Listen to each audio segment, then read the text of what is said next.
Mapei, the building partner worldwide.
Bismillahirrahmanirrahim. Assalamualaikum warahmatullahi wabarakatuh.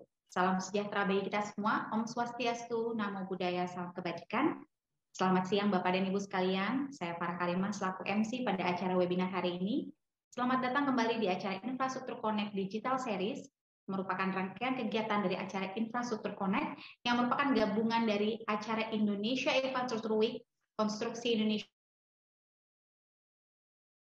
langsung di Jakarta November 2022 mendatang. Acara webinar dan giveaway kali ini disponsori oleh MAPE. Sebelum memulai acara webinar ini, perkenankan saya untuk menginformasikan pastikan headset atau earphone bila diperlukan agar suara narasumber terdengar lebih jelas. Selama acara webinar berlangsung, para peserta dapat mengajukan pertanyaan melalui fitur Q&A yang berada di bawah layar Anda dengan cara menuliskan nama, asal instansi, alamat email, dan juga pertanyaan yang ditujukan kepada siapa melalui fitur Q&A tersebut. Moderator nanti akan memilih beberapa pertanyaan yang telah diajukan dan menyampaikannya kepada narasumber terkait. Dapatkan hadiah menarik untuk 5 pertanyaan terbaik dan nama pemenang akan diumumkan di Instagram @konstruksi.indonesia. Tidak lupa saya umumkan juga tata cara untuk mendapatkan e-sertifikat maupun materi presentasi akan kami sampaikan di akhir acara. Ya, pada kesempatan kali ini kami akan berdiskusi tentang teknologi perkuatan struktur dan perbaikan beton. Dan telah hadir bersama saya selaku moderator Bapak Dudung Maulana Tekstianto. Beliau adalah Sekjen AP3I, Asosiasi Perusahaan Pracetak dan Prategak Indonesia. Selanjutnya, kami persilakan kepada Pak Dudung untuk memimpin acara webinar ini. Waktu dan layar kami persilakan. Bismillahirrahmanirrahim. Baik, terima kasih Mbak Farah Karimah atas kesempatannya dan terima kasih kepada Tarsus Indonesia untuk mengadakan acara lagi. Perkenankan kami untuk membacakan biografi para pembicara. Jadi pembicara ini ada 2 nanti. Yang pembicara pertama adalah Bapak Kodri Siotang, ST, MT, berasal dari Batang Toru, Sumatera Utara, pendidikan S1 dari Sarjana Teknik Sipil Universitas Lampung, dan S2-nya dari Magister Teknik Sipil Struktur Universitas Tarumanegara. Pengalaman kerja beliaunya mulai tahun 2010 di PT Arkadia Nusantara Mandiri sebagai GC.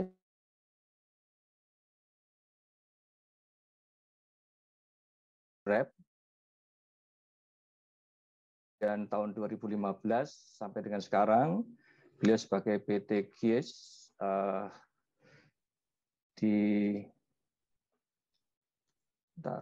sebagai GIS di Nusantara Konsultan sebagai Managing Director sampai dengan sekarang, dan tahun 2018 beliau juga sebagai dosen teknik.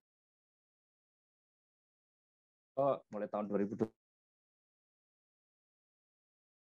menangani beberapa proyek, 282 proyek kurang lebih, sebagai desain struktur, kemudian site survey, assessment, dan analisis struktur, kemudian assessment juga untuk testing dan analisa struktur gedung.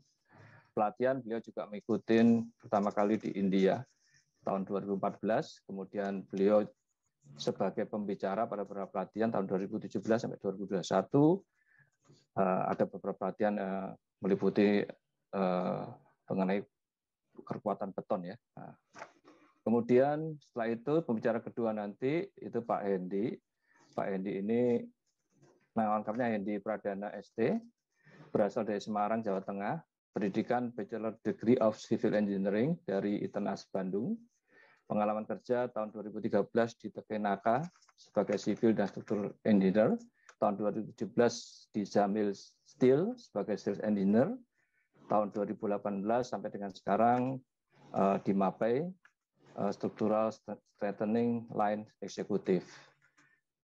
Pelatihan beliaunya tahun 2014 dilakukan untuk beberapa pembicaraan di 21 pelatihan diikutin ya. Kemudian pengalaman kerja ya selama ini di MAPE, kemudian pelatihan yang dilakukan ada struktural analysis and management construction tahun 2012, kemudian application of design procedure for earthquake resistant structure tahun 2014, 2015, 2016, 2017. Beliau melakukan pelatihan dengan prosedur for earthquake risk building based on SNI 1726 2012. Dan terakhir di tahun 2017 mengikuti pelatihan di Essential Training for Structure ya, BIM ya. Sebagai pembicara, beliau tahun 2021 gencar ada di Inkindo mengenai Structural Strengthening System, kemudian di AP3I dengan judul Structural Concrete Repair Solution, dan tahun 2021 juga di Katalog Pros judul Map to Wrap FRP System. Demikian sekilas untuk biografi dari para pembicara. Untuk itu, kemungkinan kami akan lanjutkan dengan memperkenalkan pembicara pertama ya, untuk membawakan acara, yaitu kepada Bapak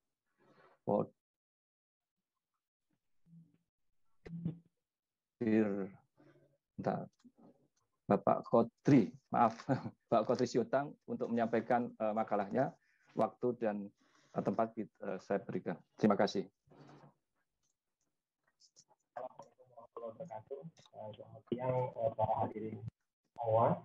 Pertama kali saya berterima kasih ke MAPI Indonesia atas acara yang sudah diselenggarakan begitu baik, dan juga kepada PT Karsus Indonesia ya, dan juga kepada Pak Dung selaku moderator dan Pak Hendi ya sebagai speaker nantinya setelah saya, dan juga Ibu Farah dan tim semua yang mendukung acara ini sampai dengan nantinya selesai. Ya. Perkenalkan, nama saya Kodri Siotang, saya CEO dari CS Group, yang mana memang saya sekarang menangani beberapa perusahaan di konsultan baik dan juga di beberapa perusahaan untuk perbaikan performa struktur dan sebagainya ya. Langsung saja ke materi saya.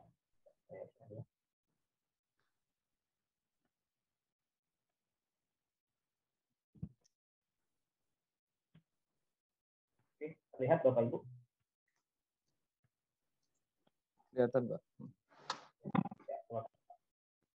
Baik, materi pertama akan saya sampaikan yaitu mengenai perbaikan dan perkuatan struktur bangunan ya. Yang mana memang ini materi saya coba untuk menjelaskan secara umum, dan nantinya ada beberapa yang memang secara spesifik.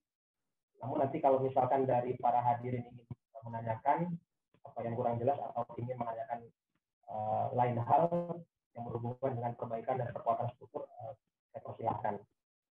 Oke. Pembahasan kali ini ada beberapa pembahasan ya. Yang pertama, mengapa perlu perbaikan dan perkuatan. Jadi mengapa kita butuh perbaikan dan perkuatan, terutama untuk struktur. Selanjutnya, kerusakan pada beton dan metode perbaikan beton, metode perkuatan struktur dan penutup. Kita mulai saja mengenai mengapa dibutuhkan perbaikan dan perkuatan. Yang pasti alasannya kita harus tahu dulu nih kenapa kita perlu perbaikan dan perkuatan struktur. Yang pertama, kesalahan saat perencanaan. Secara praktek banyak terjadi, dan pengalaman saya pun ya, saya dari 2012 banyak menangani. Pak Kodri, maaf itu masih belum next, anunya slide-nya masih yang lama ya. Slide. Nah. Masih judulnya saja tadi. Nah, mohon maaf. Sudah muncul, Pak? Ya, udah. Ya. Sudah, Pak ya? Sudah, Pak Kodri, silakan dilanjut ya. Oke. Baik. Mengapa dibutuhkan perbaikan dan perkuatan struktur ya? Yang pertama, saat perencanaan ya, seperti spesifikasi pembebanan, spesifikasi material ataupun penggunaan body code yang tidak aktif, dan juga adanya kesalahan gambar rencana. Nah, ini biasanya konsultan yang dalam hal ini sebagai perencana ini yang kadangkala ada kekeliruan gitu ya. tidak banyak sebenarnya dalam praktek, tapi pernah juga ada gitu dalam prakteknya ada error atau dari konsultan perencana yang secara spesifikasi pembangunan, spesifikasi material maupun dari peraturan yang tidak update. Dan juga gambar di sana. Ini antara yang dianalisa atau dihitung dengan yang digambar ini berbeda, padahal konstruksi sudah berjalan. Nah, ketika konstruksi sudah berjalan, tidak mungkin kita bongkar bangunannya karena akan mengganggu schedule dan juga akan merugikan owner secara project.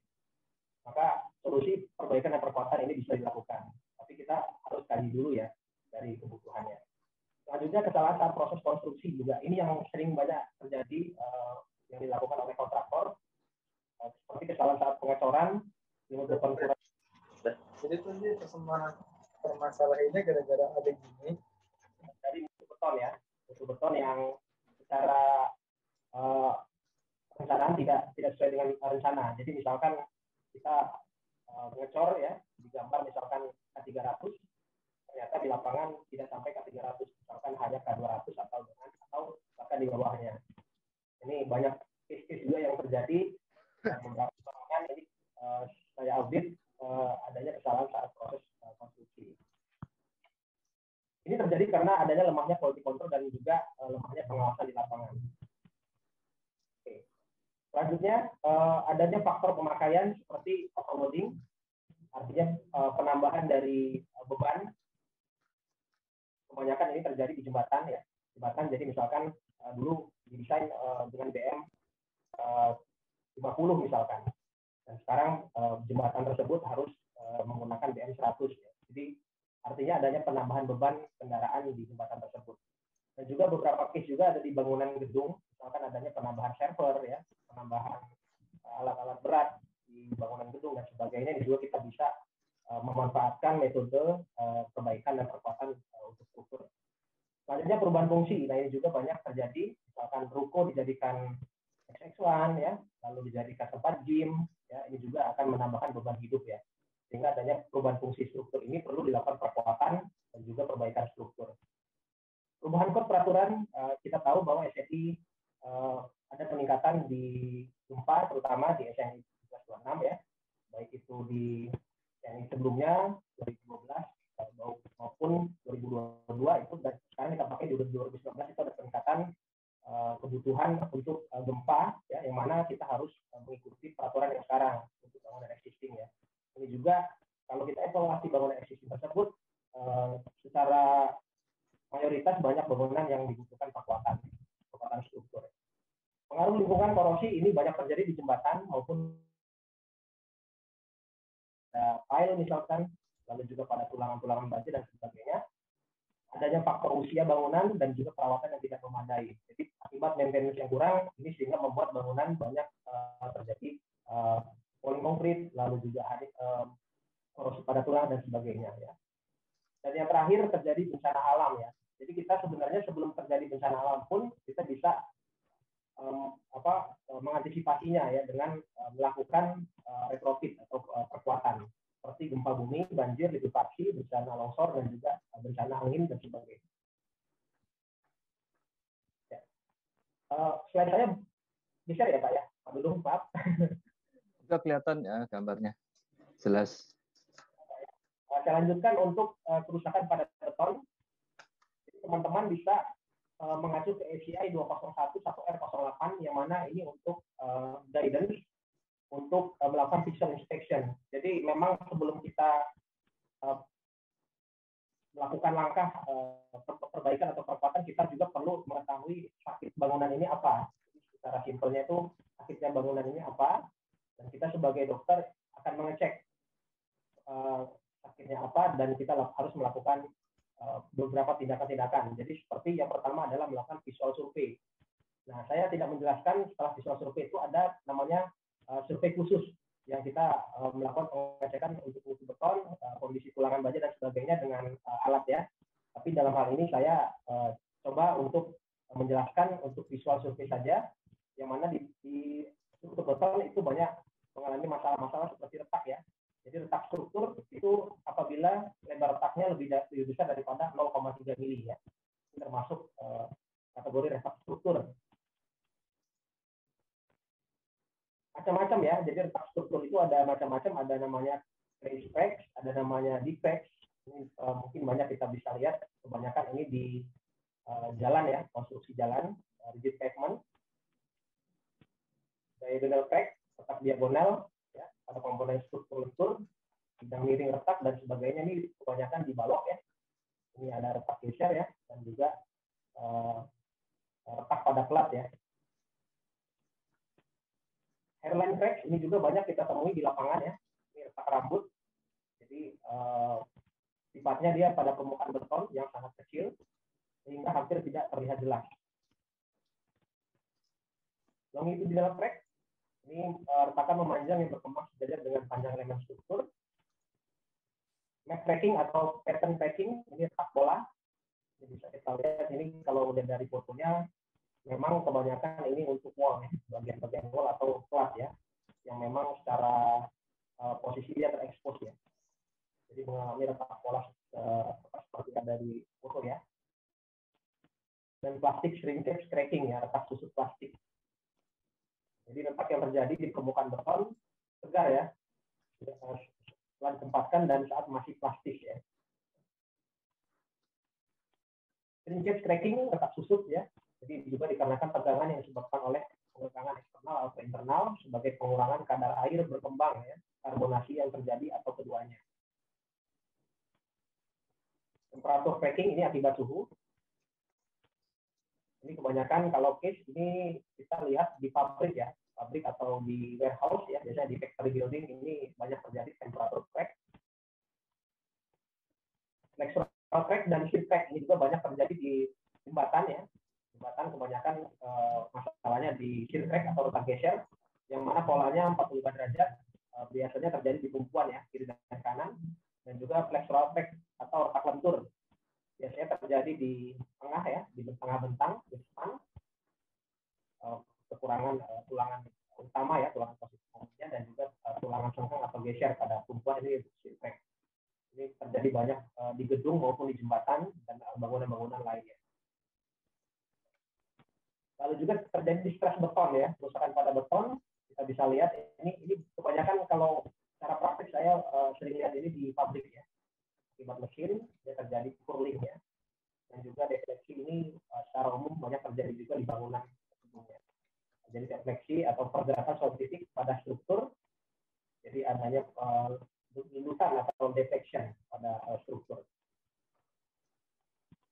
Deformasi ya, ini juga perubahan dimensi atau perubahan bentuk. Ini kebanyakan di pedestal kalau kita lihat ya, di pedestal ini kebanyakan di bangunan warehouse atau pabrik. Di bagian pedestalnya terjadi deformasi, bisa jadi karena beban yang berlebih dari atas maupun mutu beton yang tidak sesuai dengan rencana sehingga mudah mengalami deformasi. Begitu pula terjadi delaminasi, ini pemisahan pengelupasan panjang bidang yang sejajar dengan permukaan. Disintegrasi ya, juga banyak terjadi. Casting, pengembangan bahan bubuk di permukaan beton yang mengeras, dan juga efflorescence ya. Deposit garam biasanya berwarna putih terbentuk di permukaan. Ini kita banyak lihat di jembatan, biasanya di abutment ya. Kalau yang foto yang sebelah kanan ini biasanya kebanyakan di abutment jembatan atau di pier ya. Terjadi efflorescence ya. Joint fall dan juga joint sealant failure ini pada joint ya. Ini terjadi retak pecah pada beton yang berdekatan dengan joint dan juga sambungan. Biasanya seperti rigid pavement ya, atau di joint pada bangunan gedung, didilatasi ini terjadi joint sealant failure. Sedikit kebocoran ini juga banyak terjadi pada gedung. Jadi akibat kebocoran air merembes ya, itu juga banyak masalah ya. Banyak masalah owner mengenai kebocoran ya atau leaking. Mortar flaking, pengelupasan agregat, peeling, proses di mana serpihan tipis mortar pecah dari permukaan beton, dan juga pitting. Jadi kalau misalkan teman-teman lihat di sini banyak sekali penyakit-penyakit pada beton ya. Nah, nanti dari penyakit-penyakit ini kita berikan obatnya. Jadi memang kita harus tahu dulu permasalahannya, baru kita nanti ke depannya bisa memberikan mana obat yang terbaik. Pop out ini juga banyak terjadi ya. pecahnya sebagian kecil dari permukaan beton karena tekanan internal lokal, ya, pop-out.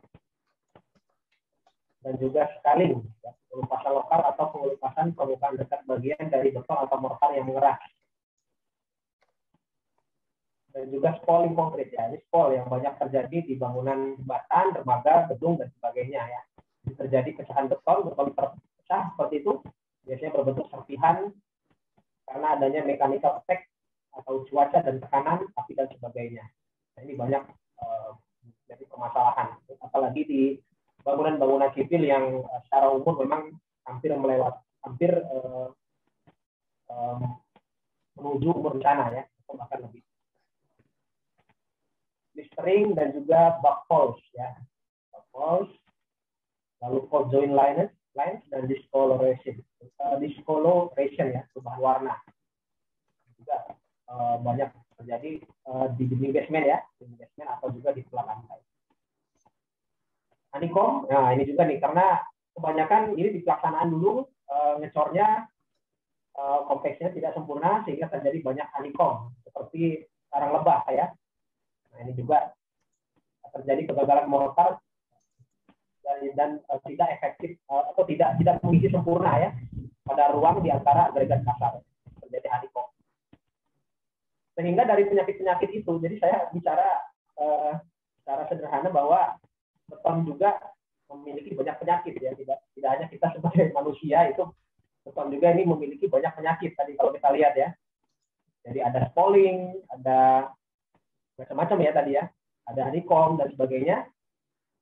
Nah, kita harus tahu dulu permasalahannya apa, lalu kita lakukan beberapa tadi visual inspection, lalu juga survei khusus dan analisis struktur, baru kita bisa mendapatkan rekomendasi perbaikan atau perkuatan yang efektif dan efisien. Kita lanjut ke metode perbaikan. Jadi dari beberapa penyakit-penyakit tadi, kita berikan beberapa solusi untuk perbaikan beton. Secara umum ada 3 untuk perbaikan beton, itu metode injeksi, grouting, dan patching. Ya, mungkin teman-teman juga sudah familiar dengan metode ini. Metode injeksi, ini standar rujukan saya mengambil dari JIS, ya. Yang mana metodenya secara simpel, yang pertama kita ya pasti pekerjaan persiapan, ya, persiapan, lalu pemasangan injektor. Jadi kapan kita harus melakukan injeksi? Ya, tadi, ya, secara retak struktur lebih besar atau sama dengan 0,3 mili lebar retaknya, itu adalah retak struktur dan harus dilakukan perbaikan dengan injeksi, ya. Untuk mengetahui kedalaman retak, kita juga bisa melakukannya dengan menggunakan UTP crack, ya, dengan alat UTP. Itu kita bisa melakukan pengecekan apakah retak tersebut hanya retak permukaan saja, artinya hanya di bagian selimut beton, atau sudah cutting crack, sudah melewati selimut beton, ya. Selanjutnya kita pemasangan injektor dan pelaksanaannya, ya. Jadi tabung suntik itu kita isi dengan material injeksi dengan dosis sesuai prosedur, lalu kita tempatkan lubang tabung suntik pada lubang nikel pertama dan gunakan tali karet mendesak secara perlahan bahan epoxy resin yang ada di tabung suntik. Nah, ini saya ambil foto, jadi kita menggunakan tabung, ya, injektor yang menggunakan sistem karet, ya. Karet, jadi kita tinggal isi dari tabung ini dengan resin, epoxy resin, lalu setelah dipasang dia akan otomatis langsung mengisi, ya. Biarkan material mengeras selama 24 jam, lalu kemudian kita lakukan pembersihan bekas injeksi, ya. Nah, selanjutnya metode patching, standar rujukan saya ambil dari SMI. Dan secara umum metode patching itu dan persiapan pekerjaan sipil tumbok, ya. Jadi beton-beton yang lapuk atau kropos tadi sesuai dengan yang visual inspection tadi kita sudah lakukan, permasalahan-permasalahan, ya, yang terjadi itu kita chipping dulu betonnya. Selanjutnya kita pencampuran material dan proses patching. Nah, patching ini kalau secara sederhananya seperti melepoh atau memplester, ya.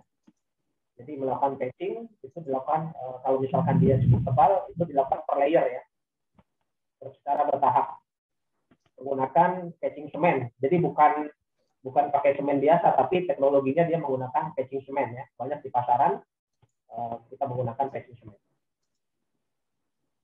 Nah, yang membedakan patching nantinya saya jelaskan juga mengenai grouting ini adalah metode dan materialnya. Kalau patching dia seperti memplester, jadi tidak perlu adanya berkisting. Kalau grouting itu dia menggunakan berkisting ya. Kita masuk ke grouting ya, metode grouting ini perbaikan beton juga. Pekerjaan persiapan melakukan bobok atau chipping pada beton ya. Kalau misalkan dia betonnya rapuh atau kropos besar ya, dan juga tulangan terkorosi, kita harus perbaiki dulu nih, kita bobok. Secara praktek kita bisa lakukan pembobokan struktur itu sampai 10 mili atau 1 cm di belakang tulangan baja ya, supaya memberikan kelekatan lebih bagus. Nah, selanjutnya tulangan yang korosi itu kita harus berikan cairan anti korosi, dan juga selanjutnya untuk tulangan yang rusak secara korosi sudah tidak bisa dipertahankan, tulangannya kita ganti ya, dan selanjutnya kita pasang bekisting ya. Nah, setelah bekisting multiplex, misalkan kita pakai yang 18 mili dipasang, kita berikan penguat rangka kayu kasar supaya ketika kita melakukan grouting tidak ambiar gitu atau tidak rusak. Kita berikan juga ganjalan pengatur ketinggian ya. Nah, selanjutnya kita bisa lakukan grouting. Jadi pasti ini kita berikan lubang kontrol. Jadi ketika kita melakukan grouting di satu titik ada lubang kontrol yang mana nanti kalau misalkan penuh dia akan keluar dari lubang kontrol, itu artinya sudah menandakan grouting di penuh. Material grouting secara umum kita menggunakan semen grouting ya, banyak juga non-string semen ya yang di pasaran sudah banyak yang menjual. Yang mana material grouting ini bisa diaduk dalam satu wadah menggunakan pengaduk bermotor listrik, atau juga material grouting juga dapat ditempatkan dengan metode gravitasi tuang dan juga metode injeksi menggunakan tekanan atau tabung grouting ya. Finishing 3 kali 24 jam bekisting dibuka dan permukaan mortar terekspos sinar matahari harus dicuring. Dan kontrol yang terakhir, kalau misalkan kita ingin mengetahui grouting kita berhasil atau enggak, itu kita bisa lakukan kontrol dengan bisa melakukan core dan juga tes ultrasonik, tes UPV ya. Apakah grouting kita sudah sempurna pekerjaannya. Ya, jadi metode grouting seperti ilustrasi gambar di layar ya. Jadi menggunakan bekisting dan menggunakan non-string semen khusus semen grouting ya. Selanjutnya ketika kita sudah melakukan metode perbaikan beton, apabila struktur tersebut setelah dievaluasi ternyata dibutuhkan perkuatan struktur ya, jadi kita sudah evaluasi ternyata harus kita tingkatkan kapasitas strukturnya.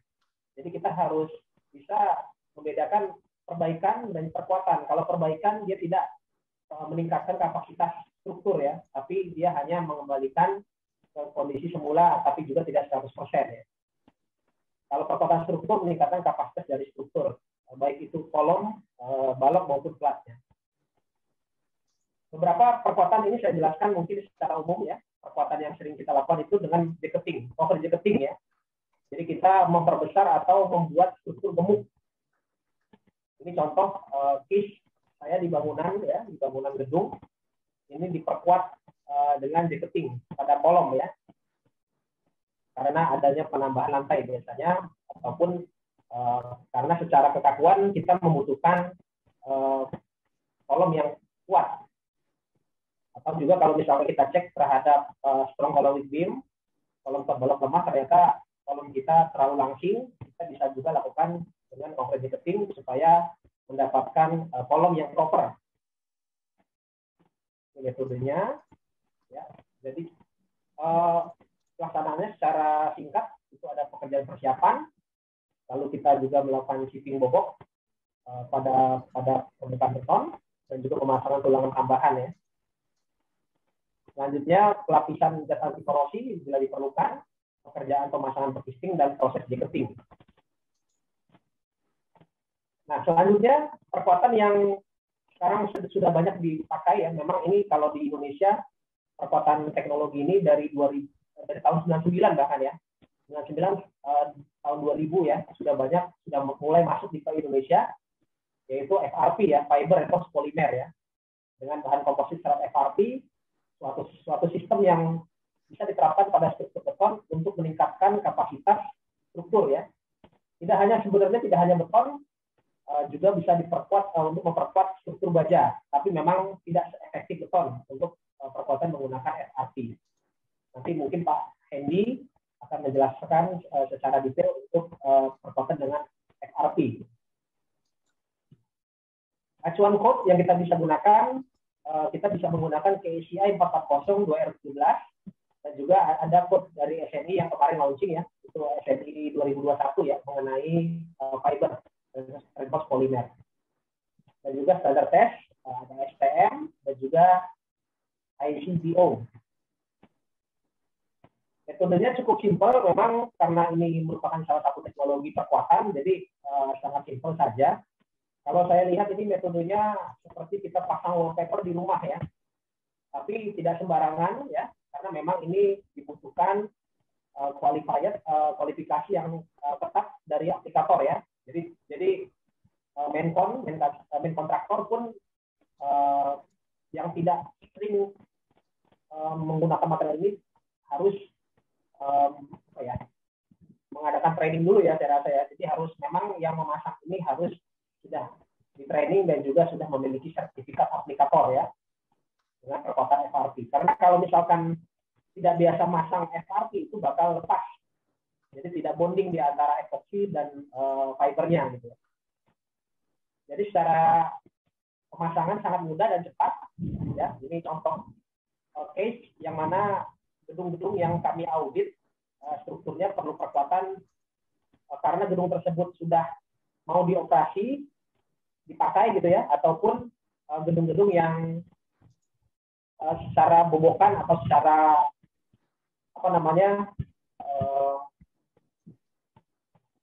tampilan tidak ingin berubah gitu ya. Jadi misalkan gedung-gedung kan banyak yang sudah dipakai juga akibat antisipasi terhadap gempa, penanaman beban dan sebagainya, tidak boleh dirubah bentuknya secara arsitektural.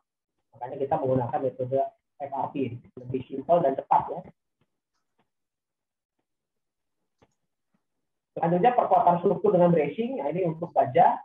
Ini juga saya pernah berikan solusi di salah satu rumah sakit menggunakan bracing ya, di rumah sakit di Pamengpek, Garut ya, untuk perkuatan bracing terhadap penahan gempa ya, jadi untuk menahan gempa di Garut. Selanjutnya perkuatan dengan penambahan baja, ini juga konvensional method, kita bisa menambahkan abim atau WF maupun strip plate ya pada balok maupun pada plat lantai. Dan juga selanjutnya ada perkuatan dengan penambahan shear wall, ini untuk beton ya, penambahan shear wall. Jadi ini juga saya pernah berikan juga di salah satu gedung di Pekanbaru dan juga di beberapa gedung untuk adanya penambahan shear wall, karena secara mood shape perilaku bangunan terhadap gempanya tidak masuk ya. Jadi kita harus tambahkan shear wall pada bangunan tersebut.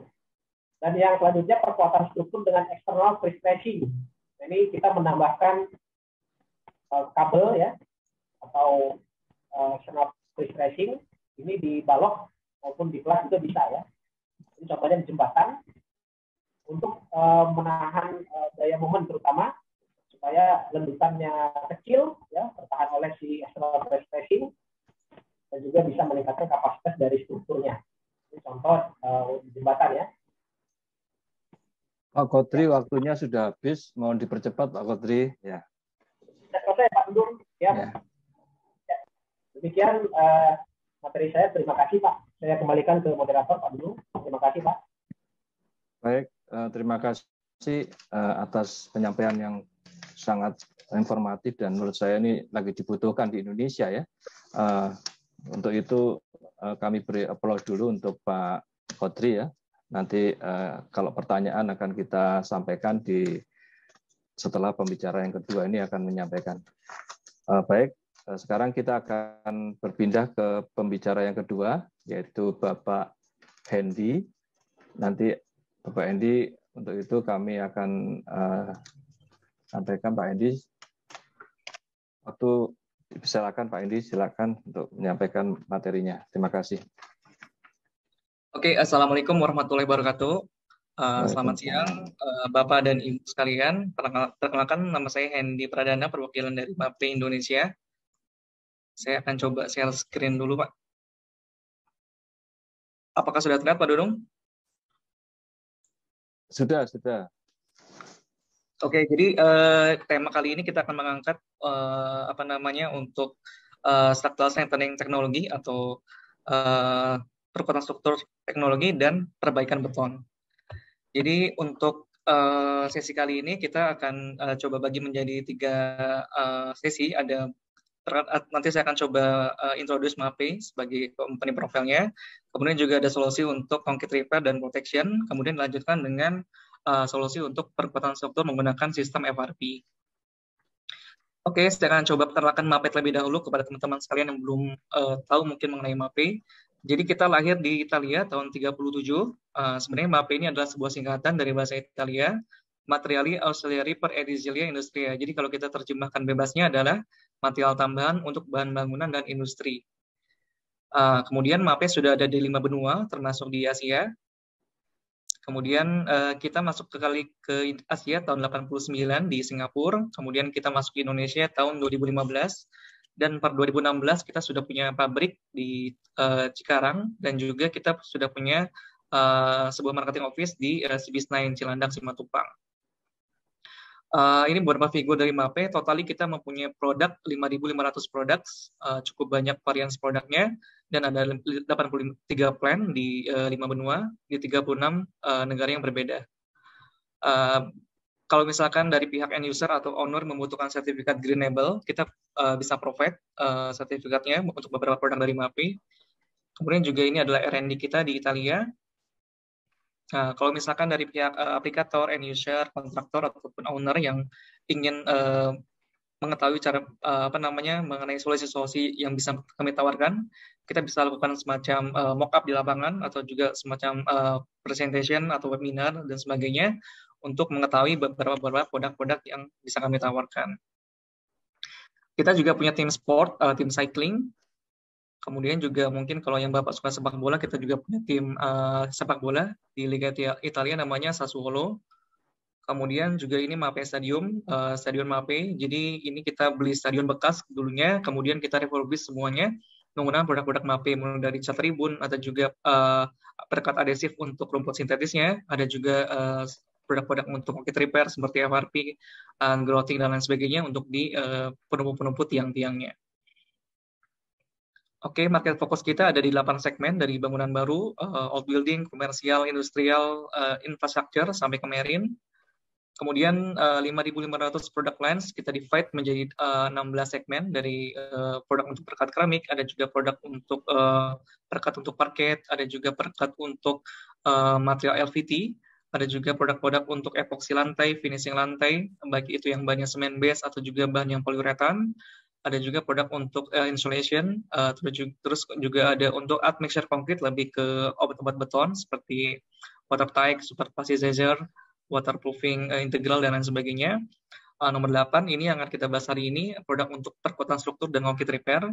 Kemudian juga kita punya untuk produk for the repair of masonry, jadi produk-produk perkuatan untuk bangunan-bangunan bersejarah atau heritage. Ada juga produk untuk thermal insulation, waterproofing, sampai ke semen aditif. Jadi cukup banyak variasi produknya. Oke, kita masuk ke tema selanjutnya adalah concrete repair dan protection. Jadi mungkin ini udah dijelaskan banyak oleh Pak Kudri, saya cuma sekilas aja mengenai masalah-masalah yang sering timbul di konkret, khususnya. Pertama mungkin ada akibat di cowrate, biasanya dia akibat di JT ya, di area JT banyak terjadi akibat cowrate, sehingga beton-beton menjadi spalling, dan akhirnya apabila menerus tulangan akan menjadi crack dan putus. Kemudian juga akibat carbonation, ini di area petrochemical banyak terjadi ini, atau di cement plant dan lain sebagainya. Atau juga akibat beban-beban impacts ya, seperti tabrakan di jembatan. Terus juga akibat kebakaran sehingga membuat mutu beton menjadi drop. Ada juga akibat concrete crack seperti tadi dijelaskan Pak Kudi juga, akibat misalkan area geser di balok, kemudian juga akibat beban aksial, dan misalkan akibat flexural di beton. Nah, ini adalah solusi yang bisa kami tawarkan untuk corrosion protection. Jadi kalau misalkan di JT itu misalkan corrosion, sehingga lama-lama nanti betonnya akan spalling, sehingga membutuhkan proteksi untuk rebarnya itu sendiri. Jadi kita punya material namanya MAPFR 1K, jadi material semacam berfungsi sebagai corrosion inhibitor atau menghentikan jalurnya korosif. Materialnya menggunakan semen berbahan semen, jadi kita tinggal mix dengan air, kemudian kita beras atau kita kayak seperti ngecat, kita aplikasi menggunakan beras ke tulangan yang akan kita repair sebelumnya. Ini kita sebelum aplikasi patching atau mungkin juga nanti growthing untuk tulangan yang sudah terekspos, kita biasanya menggunakan treatment ini dulu untuk memperbaikinya. Kemudian juga structural bonding ini juga sering diaplikasikan untuk area-area konstruksi ya, khususnya untuk misalkan injeksi untuk lem packer itu sendiri, atau juga mungkin sambungan segmen antara jembatan, atau juga untuk mengelem antara berbeda material, misalkan beton ke baja, atau juga baja ke wooden, dan lain sebagainya.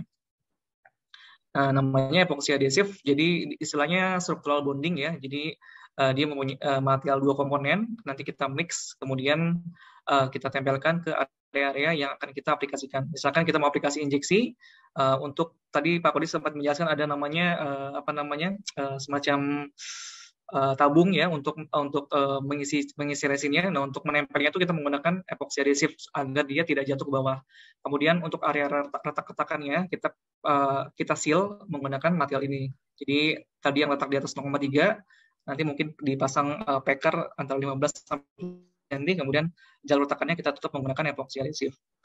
Dan ini materi ini setelah kita tes, jadi kita pull off test, itu biasanya akan failure-nya di konkret, artinya sesuai dengan STM 1,5 MPa untuk minimal tesnya itu biasanya pas, artinya failure-nya di konkret. Kemudian mempunyai compressive strength juga yang sangat tinggi, di 12 jam dia sudah 35 MPa. Oke, kemudian kita lanjut ke concrete injection. Ini juga berbagai jenis macam solusi yang kita tawarkan, tergantung dari tipe crack-nya, apakah dia struktural atau non-struktural. Kemudian juga kita bisa analisis apakah dia lebih ke static crack atau juga beban dynamics. Kemudian juga areanya apakah area yang kering atau area yang basah, misalkan di area basement. Nah, itu juga material kita tawarkan berbeda-beda juga. Ada yang material yang semen base, ada yang epoxy base untuk yang retak struktural, ada juga yang poliuretan. Ini biasanya diaplikasikan untuk area-area yang leaking tadi ya, yang ada kebocoran, bisa aplikasikan menggunakan poliuretan base. Nah, ini salah satu variasi produknya untuk epoxy material resin, EpoJet LV. LV singkatan dari low viscosity, artinya dia sangat bisa masuk ke dalam mikrokongkrit. Nah, di 0,1 mm dia juga bisa masuk ke dalam, karena density-nya 1,01 gram, hampir sama kayak air, jadi dia viskositasnya sangat rendah sekali. Kemudian juga setting time-nya di 30 derajat Celcius, sekitar 2-3 jam. Nah, kemudian juga ini sudah comply untuk standar IN, untuk standar IN ya. Dan ini bisa diaplikasikan di area-area vertikal, horizontal. Kalau misalkan di plat, kita aplikasikan overhead. Kemudian juga kalau misalkan di area yang di lantai 2, di bawah, misalkan kita bisa aplikasikan mendatar gitu ya. Oke, ini yang salah satu produk yang untuk repair tadi untuk di leaking ya, polyurethane base, satu komponen. Jadi kita menggunakan pressure kalau ini ya. Kita menggunakan pressure, kemudian kita tentukan titik di mana dia bocornya, dan biasanya ketika nanti kena air dia akan mengembang dengan sendirinya. Jadi dia akan ketika kontak dengan air, dia akan mengembang sehingga menutup air untuk celah-celahnya untuk masuk ke celah-celah yang lain. Ini adalah respom, jadi material poliuretan untuk repair di area-area yang kebocoran. Untuk repair kebocoran berbeda-beda juga nanti solusinya yang kami tawarkan, tergantung dari misalkan kalau misalkan letaknya cuma sedikit atau juga mungkin nanti kebocorannya deras, itu juga berbeda solusinya yang kami tawarkan. Oke, kemudian untuk patching juga tadi sudah dijelaskan Pak Putri, patching jadi kita mengaplikasikan beton atau itu tanpa menggunakan pre-casting. Jadi intinya kita mengaplikasikan seperti seperti plesteran, cuman material yang digunakan adalah khusus. Jadi materialnya kita mempunyai namanya MAPEGO isotropik. Jadi artinya ketika kita aplikasikan dia tidak sagging ke bawah. Nah, ini material ini di dalam apa namanya, di dalam saksakannya sudah ada semacam serat fiber yang artinya dia struktural. Karena untuk compressive strain-nya sendiri di 1 hari sudah mencapai 20 megapascal, kemudian di 24 hari 60 megapascal, artinya ekuivalen ke 6,5 gitu ya. Ini bisa diaplikasikan baik di overhead, di atas pelat lantai, atau juga tadi bisa di area-area horizontal. Nah, bisa juga diaplikasikan di misalkan ada lantai yang apa ya, semacam gombal-gombal atau boncel, kita bisa aplikasikan setempat ya untuk merepair lantai tersebut. Jadi multifunction untuk aplikasinya. Ini untuk produk-produk untuk patching, kita bisa aplikasikan menggunakan Roscam atau juga bisa menggunakan spray, tergantung dari kondisional di lapangan. Untuk growthing juga banyak variasinya, tergantung dari biasanya kegunaannya apakah misalkan cuma untuk base plate saja atau juga untuk foundation mesin atau untuk J-cutting system. Nah, itu kita menawarkan solusi-solusi yang berbeda-beda. Jadi kita harus tahu dulu dia diaplikasikan di mana, misalkan untuk J-cutting kah, tadi untuk base plate atau foundation mesin, dan misalkan membutuhkan mutu yang berapa megapascal atau juga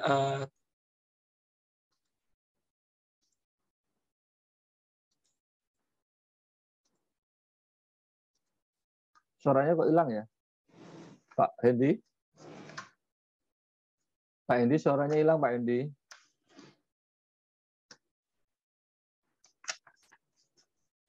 Bisa dibantu, Pak? Suaranya Pak Hendy hilang ini.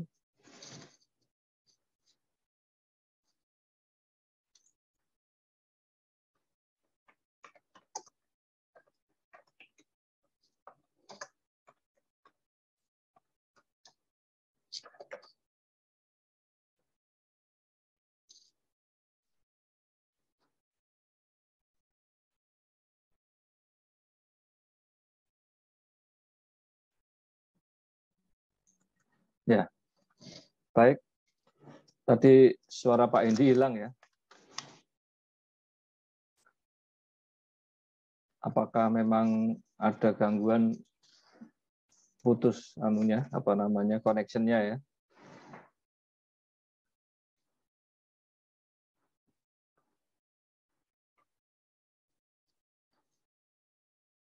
Sambil nunggu Pak Hendy,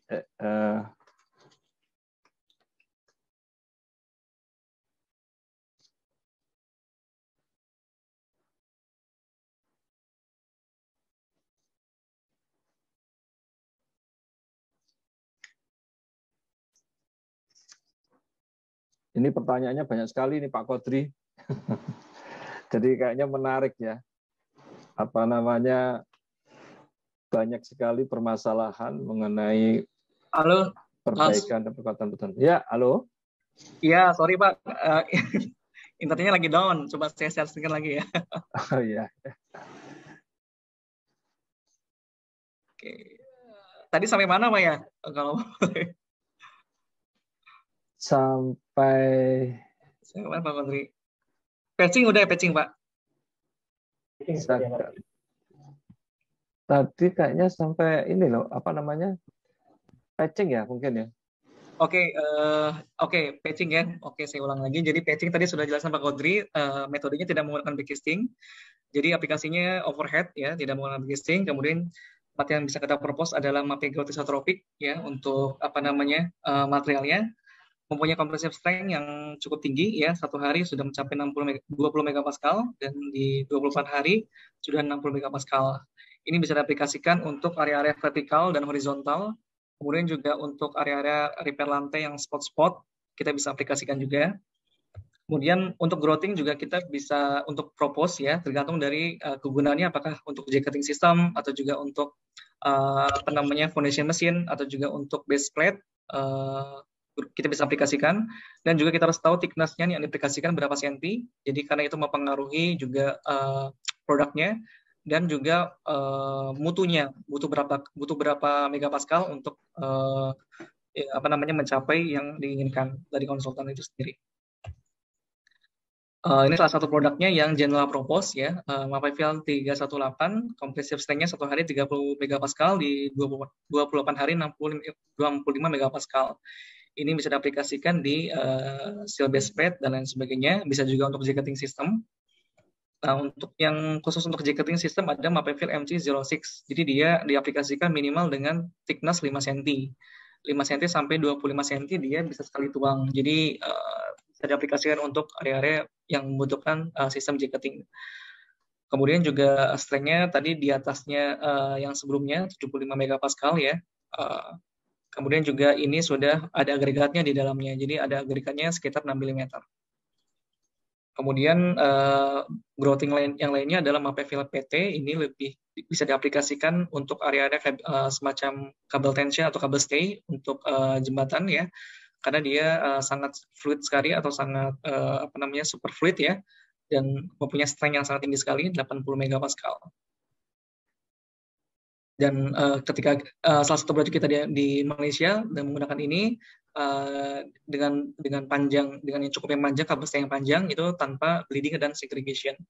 Sesuai dengan gambar di layar saya, ketika kita potong itu tidak ada fluid, artinya bisa bisa penetrate ke area-area yang mempunyai gap sangat kecil sekali. Kemudian untuk concrete protection kita biasanya propose untuk di area-area yang beton yang terekspos ya, misalkan di dermaga atau di jetty itu kita bisa aplikasikan semacam concrete protection, namanya MAPelastic. Jadi dia adalah sebenarnya material waterproofing, cement base 2 komponen dan fleksibel juga. Bisa diaplikasikan di yang terekspos air laut misalkan atau seawater atau di groundwater tank karena sudah punya sertifikat non toksik atau tidak beracun juga. Dan pengujian yang telah kita lakukan adalah 2,5 mm thickness-nya MAPelastic itu equal dengan 3 cm-nya selimut beton. Itu bukan terhadap strength tapi terhadap chloride attack ya, atau juga terhadap protection dari sirkuit itu sendiri. Jadi bukan terhadap strength tapi terhadap kekedapan dari betonnya itu sendiri. Oke, ini kita masuk ke perkuatan struktur ya. Saya coba rangkum. Jadi MAPIP sudah experience di bidang perkuatan struktur ya, mulai dari FRP system. Kita juga punya beberapa produk untuk FRG system, fiber and cross growth system. Jadi ini adalah material untuk perkuatan bangunan-bangunan heritage. Jadi karena dulu belum ada semen ya, jadi kita masih menggunakan lime atau pozolan. Kita punya material mortarnya itu sendiri dari bahan lime atau pozolan, nanti dimix dengan semacam serat fiber. Karena di Italia banyak bangunan-bangunan yang bersejarah, kita banyak propose sekali untuk bangunan-bangunan heritage untuk perkuatannya. Tidak menggunakan semen base pada umumnya sekarang. Kemudian juga ada HPFRCC system, ini singkatannya High Performance Fiber Reinforced Cementitious Concrete. Jadi material mortar mutu tinggi dimix dengan steel fiber. Nah, nanti ini tuh mempunyai compressive strength yang sangat tinggi. Kalau kita compare dengan grouting pada umumnya mempunyai compressive strength 65 megapascal, tapi untuk HPFRCC ini dia mempunyai strength kisaran 130 megapascal. Jadi hampir 2 kali lipatnya. Dan biasanya ini untuk di HPC sistem untuk yang di lantai, biasanya kita propose untuk area-area yang mempunyai negative bending moment ya. Misalkan kalau misalkan latihan sudah melendut, kita bisa aplikasikan material ini. Karena biasanya untuk material yang melendut, yang platnya melendut itu mungkin kurang tebalnya karena inersianya kurang ya.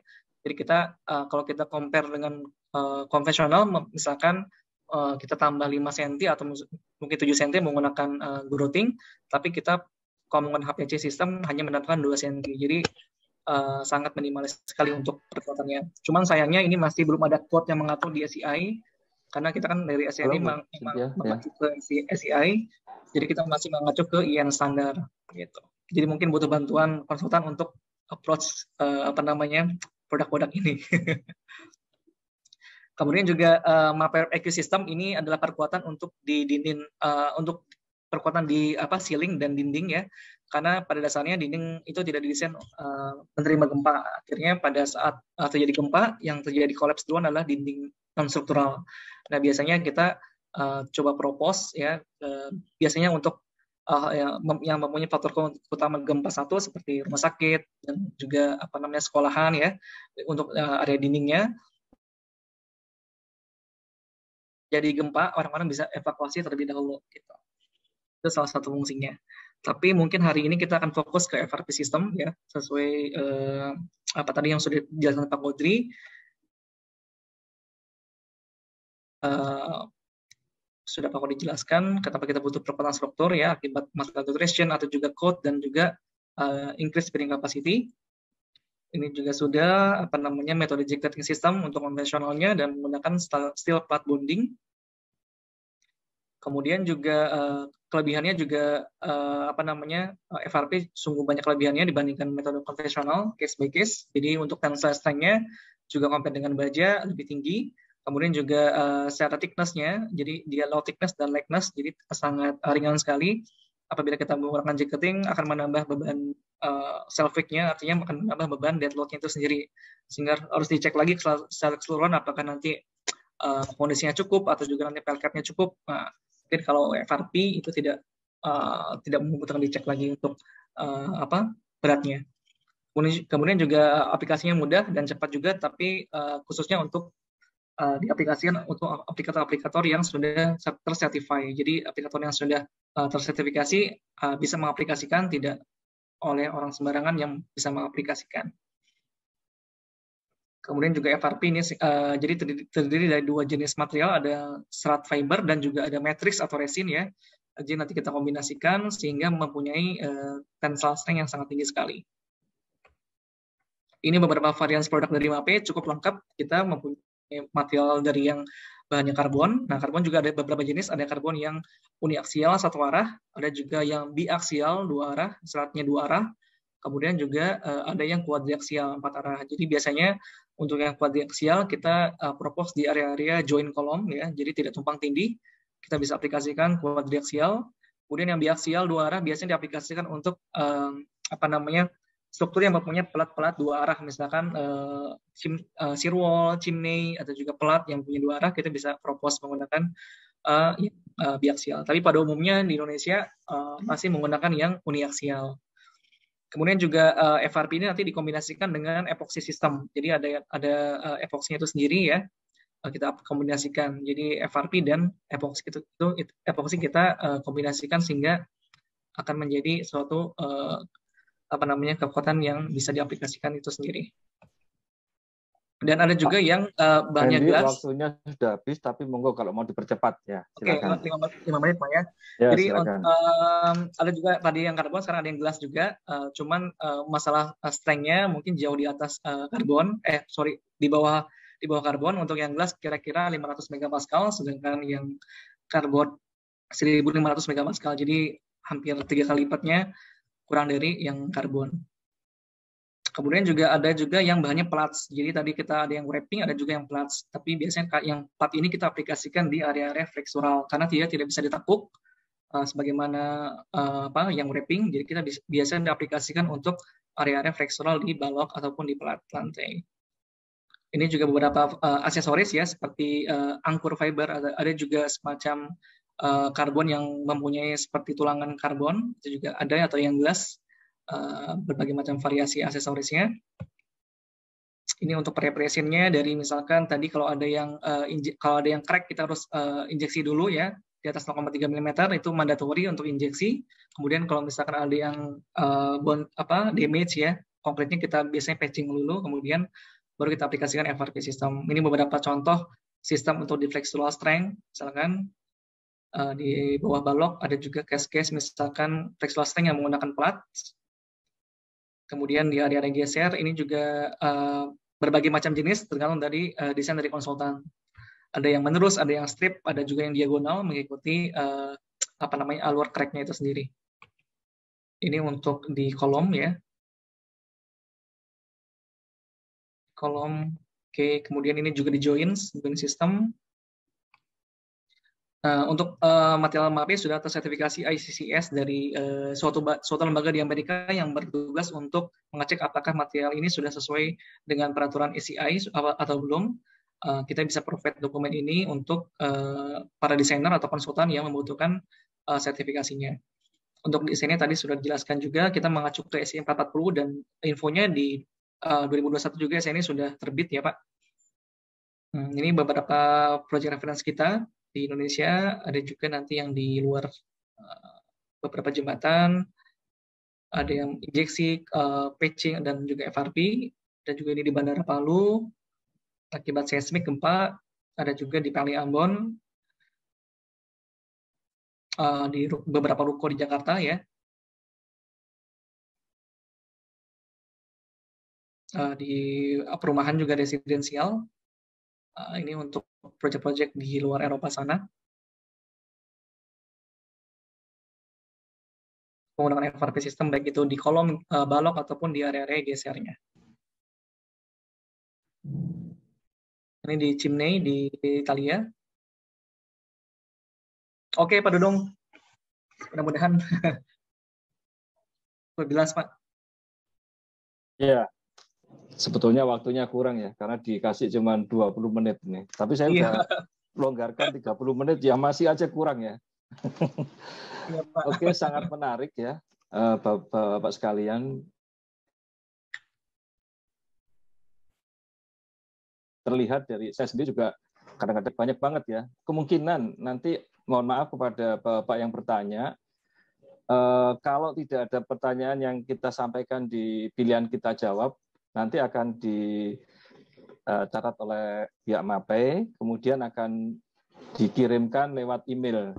Jadi mohon kepada Bapak yang ingin dijawab nanti yang tidak ada di pertanyaan yang saya sampaikan, tolong disampaikan alamat emailnya ya, supaya nanti bisa, atau handphone juga boleh, nanti kita dikontak oleh pihak MAPE ya. Baik, izinkan pada saat ini kami akan menyampaikan beberapa pertanyaan kepada pembicara yang pertama, kemudian ada juga pertanyaan kepada pembicara yang kedua nih. Jadi saya ambil 3 dulu untuk pembicara pertama, Pak Khodri ya. Ini masih pertanyaannya seputar perbaikan gitu ya, yang sangat banyak ini, tapi saya akan coba memilih. Saya juga agak bingung nih milihnya mana ini, semuanya bagus-bagus pertanyaannya ini ya. Tapi izinkan saya 3. Yang pertama itu pertanyaan dari Pak Nanang ya. Pak Nanang ini sangat sering bertanya gitu. Terima kasih Pak Nanang dari PT Adiagraha kalau nggak salah ini. Pak Nanang ini bertanya, yang pertama ada 2 pertanyaan, tapi saya ambil yang pertama dulu, yaitu yang kedua ya, maaf. Apakah tindakan perbaikan struktur bangunan yang terjadi settlement, jadi akibat settlement mungkin yang berbeda, sehingga terjadi retakan pada plat lantai dan balok? Itu pertanyaan pertama ya, Pak Khodri ya. Terus yang kedua, bagaimana metode perbaikan untuk bangunan yang terjadi settlement yang berbeda karena bangunan tersebut berdiri di tanah gambut? Mungkin dari Pak Khodri bisa menjawab dulu, silakan Pak. Terima kasih Pak Dudung. Jadi tadi pertanyaan dari Pak Nanang ya. Nanang, betul. Jadi bangunan tersebut mengalami settlement, differential settlement. Jadi terjadi penurunan yang tidak secara bersamaan di suatu titik. Gitu. Jadi gedung itu bisa miring atau turun seperti itu dan mengakibatkan upper structure atau struktur atas mengalami retak karena dia ketarik ya. Jadi bangunan itu mengalami differential settlement dan dia turun dan ketarik sehingga upper structure-nya retak gitu. Nah, yang pasti kita harus melakukan audit terkait terutama untuk geoteknik ya. Artinya kita harus tahu kenapa bangunan ini mengalami penurunan. Jadi kita harus cek kondisi fondasinya, fondasi existing, misalkan di tanah rawa, apakah dia menggunakan piling atau tidak, lalu kedalaman pilingnya berapa, dan juga soil test kita harus cek juga. Nah dari situ kita bisa tahu kapasitas dari fondasi tersebut ya, dan juga kita harus cek juga bisa menggunakan software seperti Plaxis juga gitu ya untuk mengetahui settlement, berapa besar settlement yang akan terjadi apabila terjadi ada ultimate load dari atas gitu. Nah, perkuatan yang bisa kita lakukan secara pengalaman kami juga di beberapa gedung yang mengalami differential settlement atau penurunan bangunan gedung, setelah kita mengetahui bahwa misalkan di satu fondasi itu kapasitasnya kurang, artinya kebanyakan dalam hal ini kebanyakan bangunan itu filenya itu tidak sampai di tanah keras, Pak. Jadi fondasi file ini dia tidak sampai ke tanah keras yang memiliki SPP misalkan kita ambil 50 ya secara perencanaan misalkan. Nah itu kita harus lakukan perkuatan, bisa jadi perkuatan fondasi dengan menambahkan misalkan kalau misalkan dia bukan bangunan tinggi, seperti kita ada warehouse kemarin kita audit itu hanya satu lantai, kita bisa sarankan menggunakan sistem cross file gitu ya, jadi penambahan filing yang maksimal kedalamannya kalau manual itu sampai 9 sampai 10 meter maksimal, atau kalau memungkinkan kita bisa tambahkan bore file kedalamannya sampai dengan tanah keras. Cuman memang metode-metode penambahan filing ini yang kita harus amati adalah lebih ke apakah perkuatan fondasi ini bisa diaplikasikan di lapangan, lalu juga dari sisi ekonomi atau sisi biayanya juga tidak terlalu besar, karena ketika perbaikan kita lakukan ternyata biayanya sesuai PP 16 kan ada ya mengatur kalau lebih dari 65% itu mendingan bangun baru. Jadi kalau biaya perkuatan apalagi fondasi ini biayanya sangat besar untuk perbaikan fondasi. Nah, jadi pertanyaan dari Pak Nanang ya, kita harus lakukan dulu audit terutama di geotekniknya Pak, kita cek kapasitas fondasinya, kita cek kebutuhannya, lalu juga kita bisa lakukan treatment misalkan seperti tadi penambahan filing atau dengan metode cross file maupun metode bore file tadi. Seperti itu. Struktur atas sebaiknya diperkuat setelah struktur bawahnya itu stabil Pak. Jadi ketika kita bisa monitoring nanti setelah perkuatan kita cek tidak ada penurunan lagi, itu baru kita bisa perkuat struktur atas. Jadi kalau misalkan struktur bawahnya sudah stabil, sudah oke, dan tidak ada penurunan lagi, baru boleh lanjut di perkuatan struktur atas tadi dengan FRP ya. Kalau misalkan retak diinjeksi dulu lalu diperkuat dengan FRP atau dengan jacketing maupun dengan baja dan sebagainya ya, tergantung keperluan tadi. Nah, baru bisa efektif. Tapi kalau misalkan dia masih turun-turun terus sayang banget gitu kalau kita perkuat struktur atasnya. Jadi harus struktur bawahnya dulu oke, stabil, baru kita ke struktur atas. Gitu. Baik. Cukup jelas ya Pak Nanang ya. Jadi diaudit dulu, kemudian dari hasil audit tadi informasinya diperbaiki struktur bawahnya dulu, baru struktur atasnya kemudian diperbaiki. Baik, pertanyaan yang kedua Pak Kodri, ini dari Pak Gideon, Balai Sabogi Dion ya. Pertanyaannya adalah bagaimana cara memeriksa kerusakan bangunan dan memperbaikinya jika bangunan tersebut terendam air. Itu yang pertama, Pak. Yang kedua, bagaimana memperbaiki jika bangunan belum memenuhi nilai K atau FC ya. FC itu kekuatan atau kekuatan beton ya. Aksen atau kuat tekan, itu bagaimana memperbaikinya. Kemudian yang ketiga, bagaimana cara memperkuat jika bangunan mengalami kelebihan beban atau kerusakan akibat gempa. Jadi ada tiga hal ya Pak ya. Monggo Pak Kodri. Silakan Pak. Ya. Yang pertama bagaimana kita memeriksa bangunan yang terendam atau di bawah air ya, underwater. Betul. Banyak kan kami kalau dia struktur underwater itu pengalaman kami itu kita cek di struktur JP atau dermaga kebanyakan.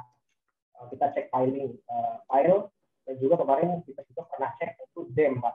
Semacam dam atau pintu air juga kita pernah di Samdharma ya, Samdharma, dan juga kalau dermaga itu kita pernah di Pertamina Riau, Dumai, lalu juga ada beberapa di Cilegon gitu kita cek.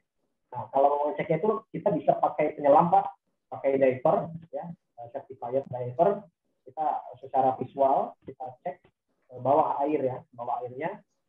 Kita pakai diver, yang pasti nanti pakai oksigen dan sebagainya, alat-alat selam itu secara visual, nanti kita tinggal pakai underwater kamera untuk cek secara visual apakah ada kerusakan di bawah air, di bawah struktur di bawah airnya tersebut. Nah, memang kesulitannya adalah ketika airnya buta Pak ya, airnya nggak bening seperti kita cek kan air laut ya. Tapi kalau airnya besar kayak misalkan di Salam Dharma kemarin itu kita ada kebocoran di dinding Pak, kebocoran di dinding pintu air itu retak. Itu kemarin kita metodenya kita coba foto, kita selam terus kita foto itu nggak bisa, akhirnya apa? Akhirnya kita meraba gitu Pak, meraba dan secara posisi itu kita ukur gitu. Jadi dari kedalaman air yang kita ukur itu kira-kira titik koordinatnya atau titik posisinya persis di mana, lalu pola retaknya seperti apa, dan juga kita cek perkiraan lebar retaknya gitu. Itu kemarin kita lakukan untuk kita tahu ini retaknya di daerah mana, lalu seperti apa solusinya. Nah nanti kalau untuk perbaikannya kita bisa pakai injeksi atau misalkan ada retak di bawah air itu kita bisa pakai resin khusus yang bisa bisa setting ya di dalam air. Atau juga kalau misalkan kita pakai semen base, kalau retakannya di atas 1 mili kita berarti bisa pakai seperti semen base gitu, semen ya, itu bisa setting di dalam air ya. Nah, kalau misalkan untuk cek mutunya, tulangannya dan sebagainya, kalau untuk di bawah air karena memang alat-alat investigasi itu rata-rata elektronik jadi tidak bisa dilakukan. Jadi sejauh ini untuk yang di bawah air kita hanya lakukan penyelaman dan visual. Kalau untuk yang seperti mutu beton, tulangan dan sebagainya kita ambil di atas airnya. Kan itu sebenarnya mewakili gitu ya, di atas air aja gitu kita cek untuk mutu beton maupun untuk surat tulangan dan sebagainya gitu. Nah, terus yang kedua tadi mengenai apa tadi Pak ya? Ya, sebentar. Jadi yang kedua itu mengenai bagaimana memperbaiki jika bangunan belum memenuhi nilai K-nya, Pak. Ini banyak kasus, kebanyakan di kolom Pak ya. Di kolom mutu beton rencana misalkan ke 350, ternyata ketika kita cek, kita pakai UPV, hammer test nggak masuk, kita ambil core drill juga ternyata nggak masuk, misalkan di bawah 17 MPa, di bawah K200 misalkan. Nah itu nggak masuk. Nah itu kita bisa pakai FRP Pak, FRP ataupun deketing gitu. Tapi kalau yang selama ini, contohnya kemarin kita di bangunan, salah satu bangunan di Papua Pak, itu untuk kolomnya nggak masuk Pak. Itu kita lakukan evaluasi dulu untuk beton, berapa nilai existingnya, kotakannya berapa, lalu perencanaannya berapa. Jadi kita mengejar ke perencanaan. Sekarang K350, existingnya hanya K200, kita ngejar kurangannya, kita gantikan dengan sistem perkuatan dengan FRP ya. Nah itu metodenya, kolom tersebut kita bobok ya, kita bobok betonnya sampai 1 cm di belakang tulangan. Nah, tapi sebelum dibobok itu sebaiknya dikasih shoring atau perancah gitu. Iya, penguat ya. Dia nggak runtuh bangunannya nanti. Iya. Ya, kekuatannya berkurang, nanti ada masalah gitu ya. Jadi harus di-shoring dulu, perkuat, habis itu baru boleh kita bobok. Kelupas betonnya sampai dengan 1 cm di belakang tulangan ya. Setelah itu sesuai dengan desain kita, kira-kira beton ini berapa mutunya, kita pakai grouting misalkan minimal FC30 atau K350 ya, kita pertebal berapa senti. Nah nanti kekurangannya lagi yang inti beton kan pasti mutunya rendah juga tuh. Nah makanya harus dianalisa dulu nih kapasitasnya. Nanti kekurangannya kita bisa rating lagi dengan FRP. Nah itu peningkatan kapasitas aksialnya, lalu momen dan gesernya itu bisa meningkat. Kalau secara pengalaman itu tergantung dari dimensi kolom. Kalau dimensi kolomnya di bawah 50 cm, itu peningkatannya dengan 1 layer FRP dengan karbon itu bisa sampai dengan 50-60% kapasitas aksialnya dia bisa meningkat gitu. Kalau misalkan dia lebih dari 50 cm, karena luas area confinement atau tekangannya harus lebih besar, maka layernya harus lebih banyak nanti paling main di layer aja. Itu kalau misalkan dia lebih dari 50 cm, kolomnya itu untuk meningkatkan 50% atau lebih dari kapasitasnya itu kita bisa 3 layer, 4 layer bahkan lebih gitu. Ada kemarin case saya perkuat shear wall maupun kolom ya di Jakarta itu sampai dengan 10 layer karbon Pak, luar biasa itu untuk kolom. Karena untuk meningkatkan tekan aksialnya, momen gesernya juga harus diperkuat, ductilitas dan sebagainya, makanya sampai dengan 10 layer itu karbon ya. Kita pakai fiber karbon. Nah terus yang ketiga Yang ketiga, bagaimana cara memperkuat jika bangunan mengalami kelebihan beban. Jadi ya. overloading dan kerusakan akibat gempa. Oke. Penambahan beban kita udah banyak ya, kita lakukan audit dan berikan rekomendasi, dan alhamdulillah sampai saat ini nggak ada masalah dan bisa bekerja. Pernah pengalaman saya itu sampai 2 ton. Jadi dari beban office 250 kilo per meter square, ownernya nambah server itu sekitar 2 ton. Tapi kalau ketika di meter square kan paling sekitar 800 kilo per meter square. Tapi peningkatan live load itu bisa sampai 3-4 kali lipat dari live load. Kan live load office paling 1920 kilo, saya pengen 800 kilo per meter square gitu ya. Nah itu yang pasti kita lakukan audit dulu, kondisi existing dengan pengujian-pengujian, lalu juga dengan visual survey dan sebagainya tadi yang saya sebutkan, bisa kita cek beton, tulangan dan sebagainya. Lalu kita lakukan analisis struktur terkait kondisi existing dengan beban tambahan tadi. Nah, baru dari situ kita bisa kasih rekomendasi perkuatannya. Nah, biasanya kalau penambahan beban itu kita perkuat di balok kelas ya. Kalau kolom kebanyakan setelah evaluasi itu sedikit, jarang banget yang perkuatan, tapi tergantung bebannya, penambahannya berapa. Dan kalau misalkan nambah lantai, itu perlu dievaluasi fondasinya. Jadi memang harus secara menyeluruh sih. Nggak bisa kita hanya lokal. Tapi kalau misalkan bebannya hanya nambah-nambah, mungkin 2 kali lipat, itu saya secara pengalaman itu kolom tidak perlu diperkuat biasanya, karena hasilnya masih besar. Kalau misalkan lantai, penambahan beban hidupnya hanya 2 kali lipat dari beban awal. Itu paling perkuat di balok sama di plat. Itu pakai fiber bisa. Kayak kemarin tuh di gedung Pak ada, di gedung Jakarta itu kita nambah sekitar 500 kilo. Dari beban office, jadi 2 kali lipat dari beban awal. Itu kita pakai FRP, pakai karbon aja, cukup ya, diperkuat di plat lantai, strip-strip aja, dan juga di balok, di lentur maupun gesernya cukup. Kolomnya dia masih aman, fondasi kita tidak perlu tinjau karena masih oke, 2 kali lipat oke lah dari live load-nya gitu. Dan sampai saat ini saya berpraktek untuk perkuatan ini dan audit struktur ini dari tahun 2012 Pak. Jadi iya. Saya nggak hanya teori gitu Pak ya, kita sudah buktikan beberapa proyek kita sudah pernah lakukan dan berhasil. Itu sudah 10 tahun lah ya, 10 tahun. Terus untuk yang apa tadi Pak? Udah Pak, udah 3 tadi. Jadi yang gempa, yang terakhir gempa kali ya. Kalau gempa juga perlu dievaluasi. Biasanya kalau gempa kan kebanyakan retak geser maupun retak di beberapa bagian gitu. Pada betonnya itu diperbaiki dulu. Tapi intinya adalah kita harus cek audit dulu kalau gempa. Kayak kemarin kita di Mamuju kan salah satu konsultan yang memang kita evaluasi ya terhadap kondisi bangunan existing setelah gempa. Kemarin kita Adikarya Pak, Adikarya dan Berantas di Mamuju Sulawesi Barat itu.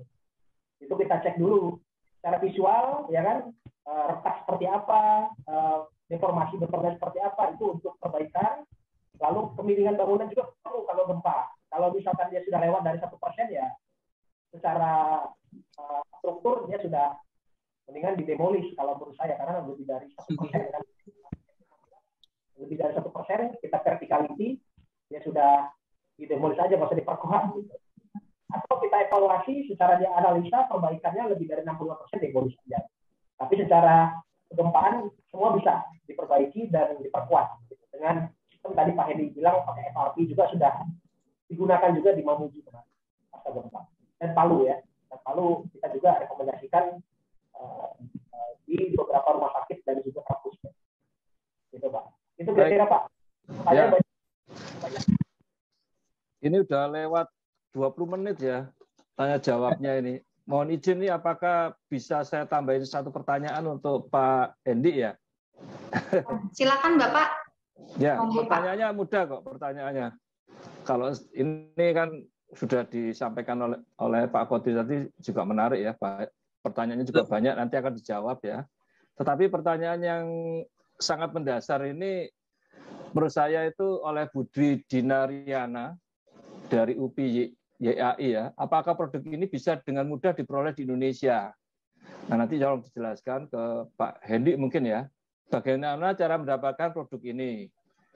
Terus mau dirangkum sekalian nomor 2 ya.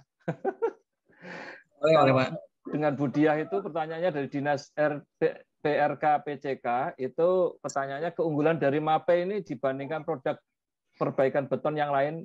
Ya mohon maaf nih ya, jadi mereka membandingkan nih dengan Sika dan Fosroc seperti apa? Secara harga bagaimana dan garansinya apa? Berapa tahun garansinya? monggo dijawab Pak Hendy ya, ini mungkin ya. Silakan Pak Ya, Hendy. oke. Oke, terima kasih untuk pertanyaan pertama. Jadi kita emang untuk material ini kita masih import ya dari Italia. Cuman kita sudah ada buffer stock kira-kira mungkin untuk 10.000 meter persegi tiap per bulan kita coba teliti, misalkan ada project yang lagi jalan terus kita nanti akan import lagi. Jadi kita ada buffer stock, Pak. Dan untuk pembeliannya kita tidak bisa sembarang menjual ya, karena ini adalah material khusus. Jadi kita hanya menjual kepada aplikator yang sudah mempunyai sertifikasi dari MAPEI ya. Karena kita tidak bisa menjual putus, jadi kita harus menawarkan dengan harga terpasang. Jadi harga material plus harga jasanya itu sendiri. Itu yang pertama. Kemudian untuk keunggulannya dibandingkan kompetitor kita, mungkin dibandingkan teman-teman lain, kita pertama kita sudah punya sertifikat SCCS ya, tidak banyak yang punya sertifikat tersebut di Indonesia. Kemudian juga untuk cara aplikasinya, kita lebih cepat, jadi wet on wet atau minimal take. Mungkin kalau teman-teman lain dari epoksi pertama ke epoksi keduanya harus nunggu sekian jam dulu, kemudian baru aplikasikan FRB-nya. Tapi kalau MAPEI dari primer, kemudian ke NCAP atau epoksi, terus ke FRP, sampai ke epoksi lagi, itu sekali jalan. Jadi wet on wet aplikasinya, jadi lebih mempercepat aplikasi di lapangan juga. Dan mungkin untuk price-nya adalah kompetitif, ya harganya kompetitif sekali Pak. Gitu. Oke, terima kasih Pak Hendy. Ada tadi kalau nggak salah alamatnya pabrik ada di Cikarang, apa di mana ya? Bapak iya, ada kantor untuk, di situ. Untuk pabriknya kita di Cikarang Pak, di Delta Silicon 1 Pak untuk pabriknya. Untuk kantornya di Cilandak, Simatupang, gedung CBS9. Itu di pabriknya itu produksinya apa itu Pak? Kalau tadi ada import. Maaf ini karena terkait dengan saat ini kan Pak Presiden ingin TKDN ya. TKDN-nya kira-kira berapa produknya kalau diproduksi di Indonesia nih Pak? Jujur Pak, sayangnya untuk epoksi kita belum bisa produksi lokal. Mungkin sama seperti teman-teman lain juga masih belum produksi lokal di Indonesia. Jadi untuk yang produksi lokal tuh masih berbahan yang semen base Pak, kayak misalkan grouting, atau juga perekat keramik, atau juga mortar, atau skrit lantai. Intinya yang berbahan semen base kita sudah produksi lokal.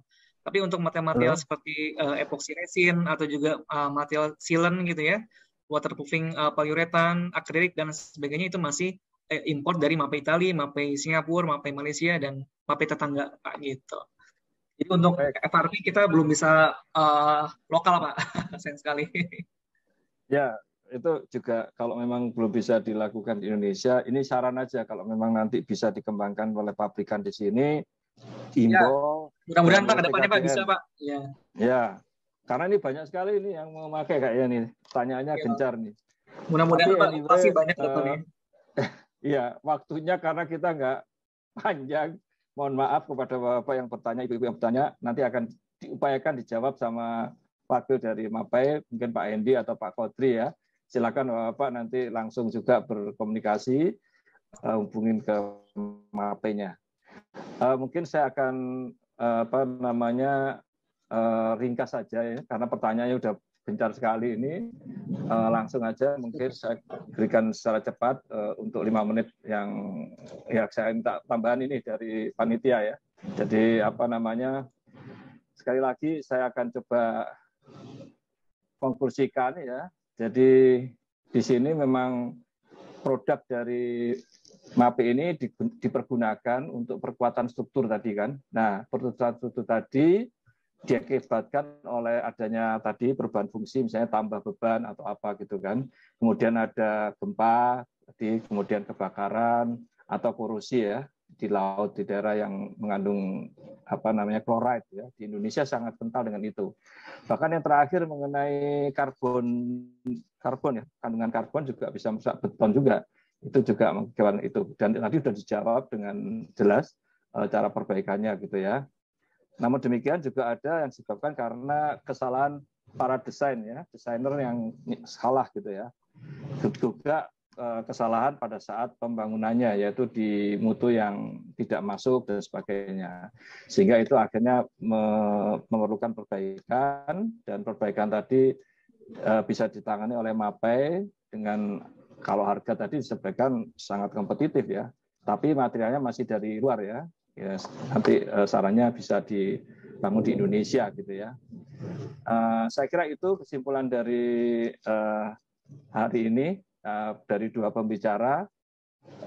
Untuk detailnya mungkin nanti bahannya bisa di-sharing supaya bisa dipelajari oleh Bapak sekalian dan bisa ditanyakan langsung. Saya kira itu rangkuman dari saya. Terima kasih. Saya ucapkan wassalamualaikum warahmatullahi wabarakatuh. Waalaikumsalam warahmatullahi wabarakatuh. Waktu kami berikan kepada Bu Farah Karimah. Terima kasih Pak Dudung. Mohon Ya, maaf, Bapak dan Ibu sekalian. Banyak mundur, maaf. Bapak dan Ibu sekalian, demikian diskusi yang sangat menarik tentang teknologi perkuatan struktur dan perbaikan beton. Namun sebelum kami akhiri, kami mohon kesediaan para narasumber dan juga Bapak moderator untuk berkenan melakukan sesi virtual foto yang akan diabadikan oleh panitia. Oke, saya hitung mundur Bapak-Bapak sekalian. 3, 2, 1. Ya, sekali lagi. 3, 2, 1. Ya, terima kasih Bapak semua. Ya, Bapak dan Ibu sekalian, akhirnya sampai juga kita di penghujung acara.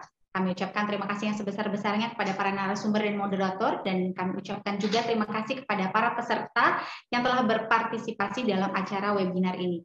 Bagi para peserta yang ingin mendapatkan e-sertifikat maupun materi presentasi, berikut adalah tata cara yang dapat Anda lakukan.